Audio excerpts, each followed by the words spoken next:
শান্তি 19/1/2024 প্রাতঃমুরলি। ওম শান্তি। বাপদাদা মধুবন। বাবা বলেছে, মিঠে বাচ্চে, সদা খুশিতে থাকো আর অন্যকেও খুশি দাও। এটাই হলো সবার উপর কৃপা করা, কাউকে রাস্তা বলা। এটাই হলো সবথেকে বড় পুণ্য। তো বাবা কি বলছে? সদা খুশিতে থাকো আর অন্যকেও খুশি দাও। এটাই হলো সবার উপর কৃপা করা। আর যে কাউকে রাস্তা বলা, এটা হলো সবথেকে বড় পুণ্য। কোন রাস্তা? বাবাকে পাওয়ার রাস্তা। প্রশ্ন, সদা খুশ মেজাজে কে থাকতে পারে আর খুশ মেজাজ হওয়ার উপায় কি? উত্তর, সদা খুশ মেজাজ সেই থাকতে পারে যে জ্ঞানে খুব হুঁশিয়ার হয়, যে ড্রামাকে কাহিনীর মতো জানে আর চিন্তন করে। খুশ মেজাজ হওয়ার জন্য সদা বাবার শ্রীমতে চলতে থাকো। নিজেকে আত্মা ভাবো আর বাবা যা বোঝায় সেটা ভালো করে মন্থন করো। বিচার সাগর মন্থন করতে করতেই খুশ মেজাজের হয়ে যাবে। ওম শান্তি। রুহানি বাবা রুহানি বাচ্চাদের সাথে রুহরিহান করছে, মানে কথা বলছে। এটা তো আত্মা জানে যে এক আমাদের বাবাই যে আমাদের শিক্ষাও দেয়, টিচারেরও কাজ করে। কারণ টিচারের কাজ হলো শিক্ষা দেওয়া, গুরুর কাজ হলো লক্ষ্য বলা, রাস্তা বলা। মঞ্জিল কো ভি বাচ্চে সমাজ গয়ে। তো আমরা আমাদের লক্ষ্য বা আমাদের রাস্তাকেও বুঝে গেছি। মুক্তি, জীবন মুক্তির জন্য ইয়াদের যাত্রা খুব দরকার। দুটোই সহজ। 84 জন্মের চক্রও ঘুরতে থাকে। এটা মনে রাখা উচিত যে এখন আমাদের 84 চক্র পুরো হচ্ছে। এখন আমাদের ফেরত যেতে হবে ঘরে। কিন্তু পাপ আত্মা মুক্তি, জীবন মুক্তিতে ফেরত যেতে পারবে না। এইরকম বিচার সাগর মন্থন করতে হবে। যে করবে সেই ফল পাবে, খুশিতে সেই থাকবে। আর दूसरों को भी खुशी में वही लाएंगे। তো সেই নিজেও খুশিতে থাকবে আর অন্যকেও খুশিতে আনবে। অন্যের ওপর কৃপা করতে হবে, রাস্তা বলতে হবে। তোমরা বাচ্চারা জানো এটা পুরুষোত্তম সঙ্গম যুগ। এটাও কারো মনে থাকে তো কারো মনেই থাকে না, ভুলে যায়। এটাও যদি মনে থাকে যে এখন পুরুষোত্তম সঙ্গম যুগ, তাহলেও খুশির পাড়া চড়বে। বাবা টিচার গুরু রূপে যদি ইয়াদ থাকে, তো বাবাকে বাবা রূপে বা টিচার রূপে বা গুরু রূপেও যদি মনে থাকে, তাও খুশির পারদ চড়বে। কিন্তু চলতে চলতে কিছু কি হয়ে যায়, রোলা পড়ে যায়, বিঘ্ন হয়। যেরকম পাহাড়ের নিচে উপর চড়না হতা है, পাহাড়ে কি উপর নিচে চড়তে হয়, সেরকম বাচ্চাদের অবস্থাও এরকম হয়, উপর নিচে। কেউ তো খুব উঁচু চড়ে যায়, আবার পড়েও যায়, তো আগের থেকেও আরও বেশি নিচে নেমে যায়। যেটা কামাই করেছে সেটা চাট হয়ে যায়।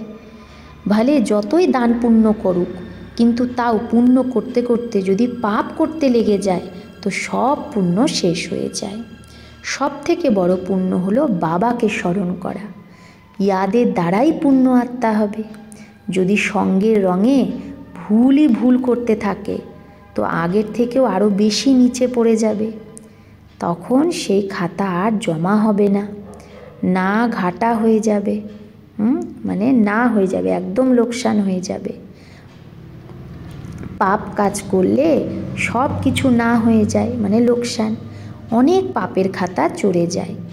মুরাদি সম্ভালি জাতি है না, দোকান সামলায় না, দোকানে কি দেখে, হিসাব বের করে যে আমার লাভ হচ্ছে না লোকসান।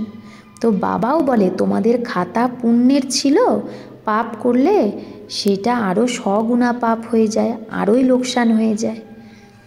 বা পাপও কোনো পাপ খুব বড়, আবার কোনো পাপ খুব হালকা হয়। কাম হলো অনেক বড়, কড়া। ক্রোধ হলো সেকেন্ড নাম্বার, লোভ তার থেকে কম। সব থেকে বেশি কাম বশে হওয়ার জন্য যা জমা হয়েছিল সেটা সব না হয়ে যায়।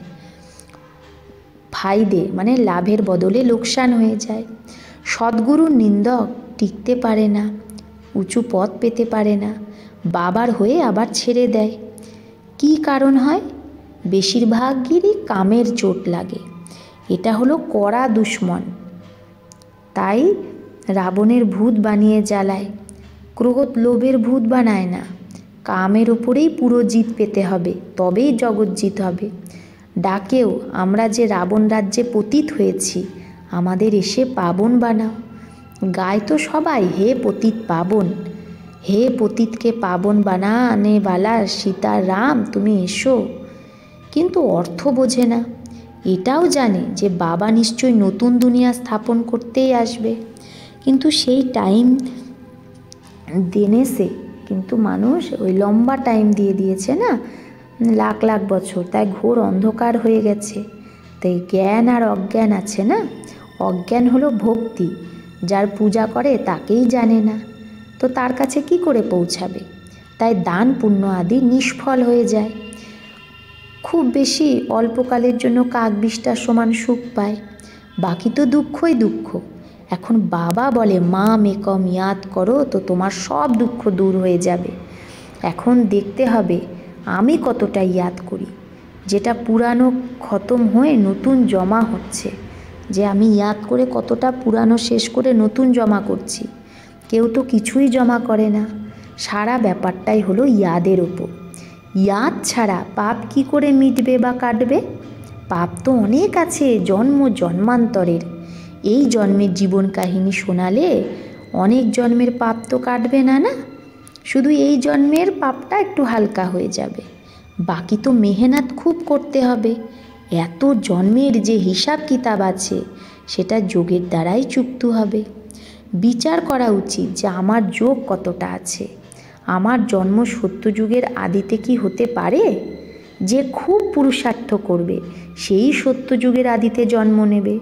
সে লুকিয়ে থাকতে পারে না, গুপ্ত থাকতে পারে না। সবাই তো সত্যযুগে আসবে না।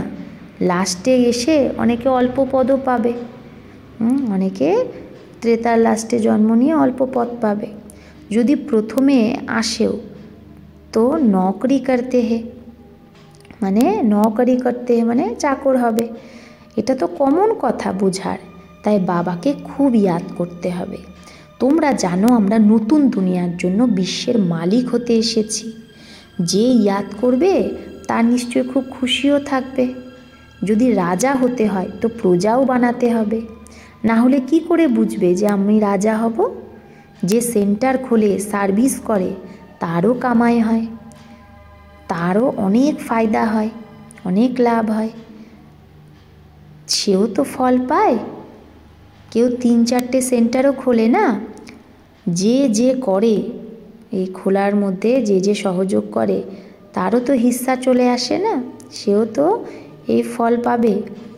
মিলকর মায়াকে দুঃখ কা ছপ্পর উঠাতে, সবাই মিলে যদি মায়ার এই দুঃখের ছপ্পর ওঠায় তো ইসমে কন্ধা সব দেতে হে, মানে যদি সবাই মিলে সেন্টার খোলে তো যারা যারা সেন্টার খোলার জন্য সহযোগ করেছে তো সবাই কি করে তার ফল পায়। সবাই কাঁধে কাঁধ মিলিয়েই তো একটা বাবার এত বড় যজ্ঞটা সামলায়, তো সবাই উজুরা পায়, ফল পায়। যে অনেককে রাস্তা বলে, যত মেহনত করে সে তত উঁচু পথ পায়, তার খুশিও অনেক হয়।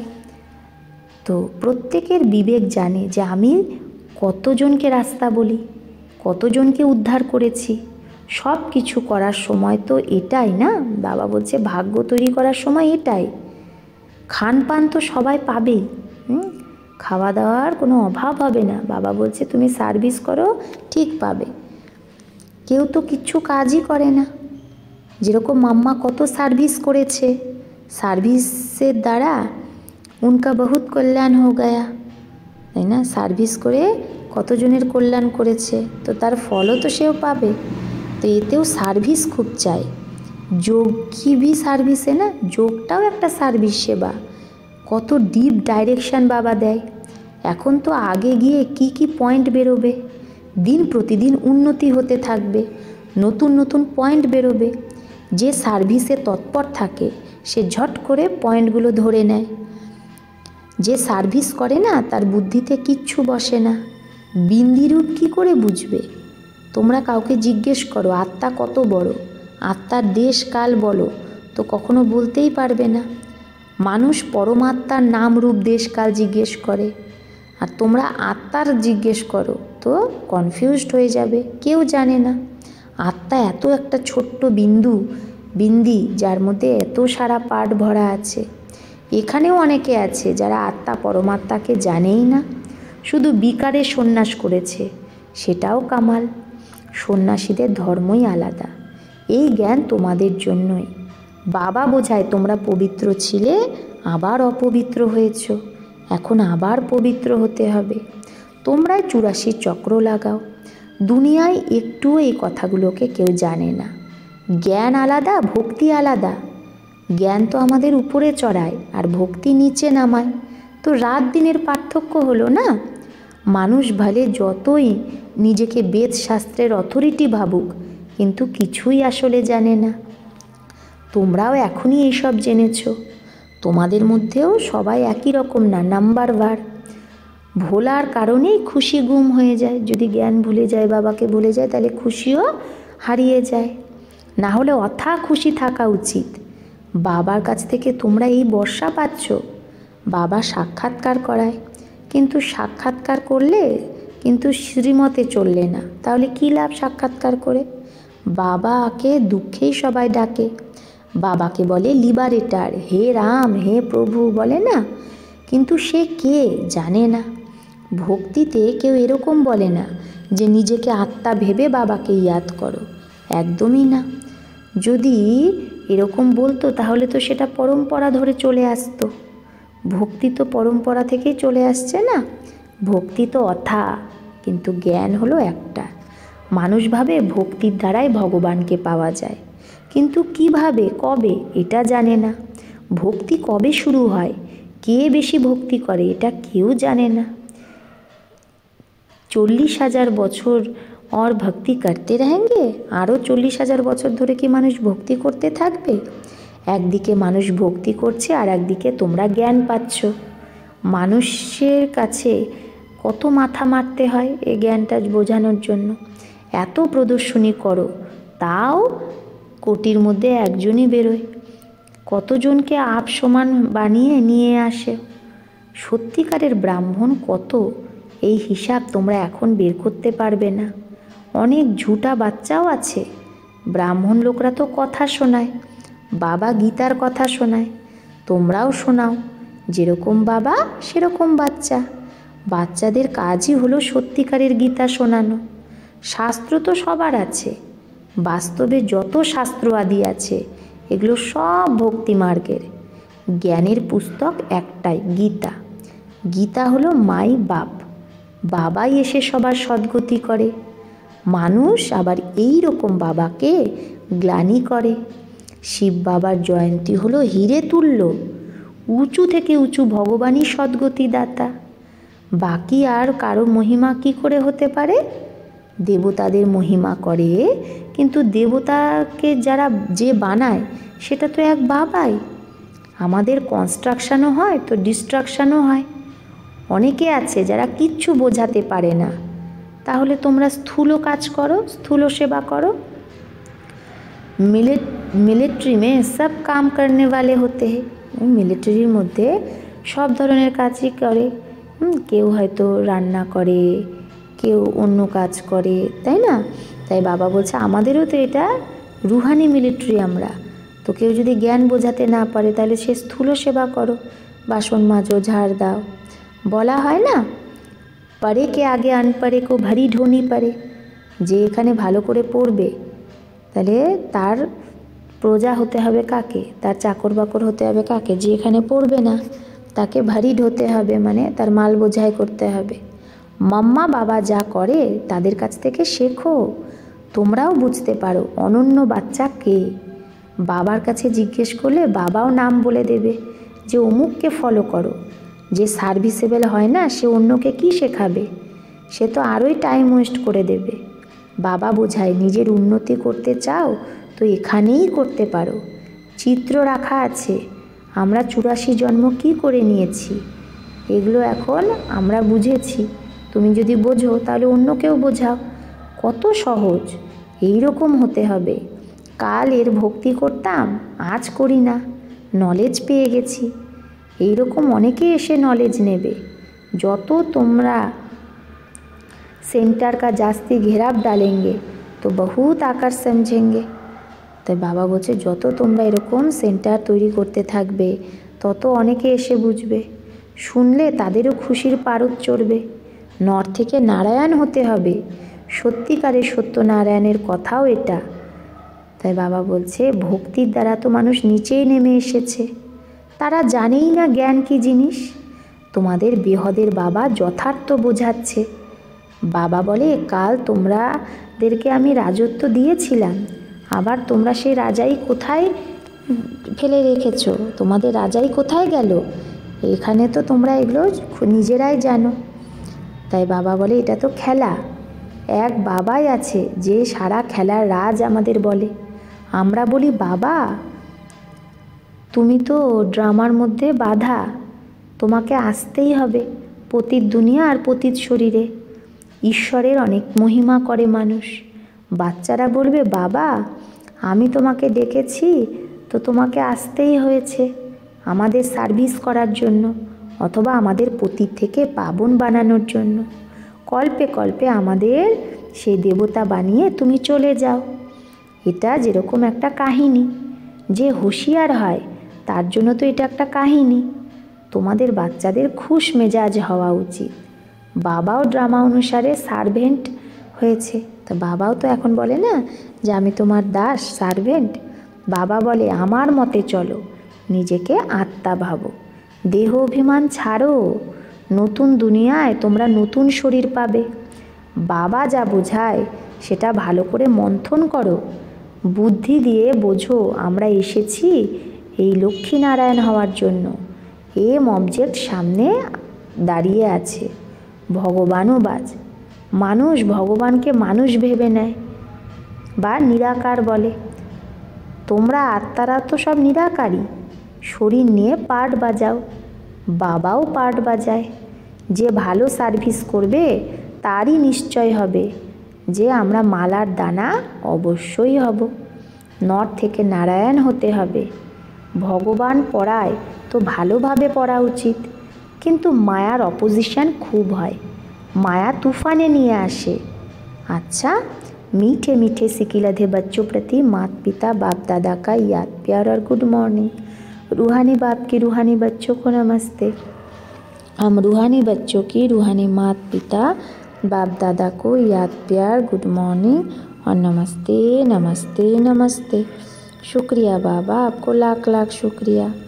ধারণার জন্য মুখ্য সার এক, বিচার সাগর মন্থন করে অপার খুশির অনুভব করতে হবে। অন্যকেও রাস্তা বলার জন্য কৃপা করতে হবে, তো অন্যকেও রাস্তা বলে তার কৃপা করতে হবে। সঙ্গের রঙ্গে এসে কোনো পাপ কর্ম করা যাবে না। 2 মায়ার দুঃখের ছাপ্পার ওঠানোর জন্য একসাথে মিলে কাঁধে কাঁধ দিতে হবে। সেন্টার খুলে অনেকের কল্যাণের নিমিত্ত হতে হবে। বরদান, নিজের কথার ভ্যালুকে বুঝে তার ইকোনমি যে করে সেই মহান আত্মা ভব। তো নিজের কথার ভ্যালুকে বুঝে তার ইকোনমি যে করে সেই মহান আত্মা ভব। যেরকম মহান আত্মাদের বলে সৎ বচন মহারাজ, তো তোমাদের বল সদা সৎ বচন, অর্থাৎ কোনো না কোনো প্রাপ্তি করানোর মতো বচন হওয়া উচিত। ব্রাহ্মণের মুখ থেকে কখনো কাউকে শ্রাপিত করার মতো বল বেরোনো উচিত না। তো ব্রাহ্মণের মুখ থেকে কখনো কাউকে অভিশাপ করার মতো কথা বেরোনো উচিত না। এই জন্য যুক্তিযুক্ত বলো আর কাজের কথা বলো, যুক্তিযুক্ত কথা বলো আর কাজের কথা বলো। নিজের কথার ভ্যালুকে বোঝো। শুভ শব্দ সুখ দেনে वाले শব্দ বলো। কীরকম শব্দ বলো? শুভ শব্দ আর সুখ দেওয়ার মতো শব্দ বলো। হাসি মজাকের কথা বলো না, বলের ইকোনমি করো, বলেরও বাচাত করো, তো মহান আত্মা হয়ে যাবে। স্লোগান, যদি শ্রীমতের হাত সদা সাথে থাকে তো সারা যুগ হাতে হাত দিয়ে চলতে থাকবে। তাহলে বাবা কি বলল?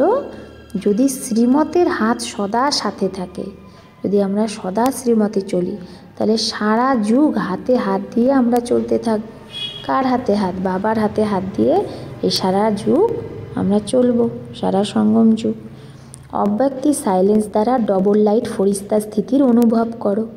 যেরকম লাইটের কানেকশানে বড় বড় মেশিন চলে, তোমরা সবাই প্রত্যেক কর্ম করতেও কানেকশানের আধারে নিজেকেও ডবল লাইট হয়ে চলতে পারো। তাই বাবা বলছে আমরাও প্রত্যেক কর্ম করতে বাবার সাথে কানেকশান রেখে নিজেও যেন আমরা ডবল লাইট হয়ে চলি। যেখানে ডবল লাইট স্থিতি আছে সেখানে মেহনত আর মুশকিল এই দুটো শব্দ সমাপ্ত হয়ে যায়। আপনেপনকে সমাপ্ত কর, হ্যাঁ আমিত্ব এইটাকে সমাপ্ত করে ট্রাস্টিপনের ভাব, নিমিত্ত ভাব আর ঈশ্বরীয় সেবার ভাবনা যদি হয় তো ডবল লাইট হয়ে যাবে। তা আমিত্বকে সমাপ্ত করে ট্রাস্টিপনের ভাব আর ঈশ্বরীয় সেবার ভাবনা যদি হয় তো ডবল লাইট হয়ে যাবে। আচ্ছা, ওম শান্তি।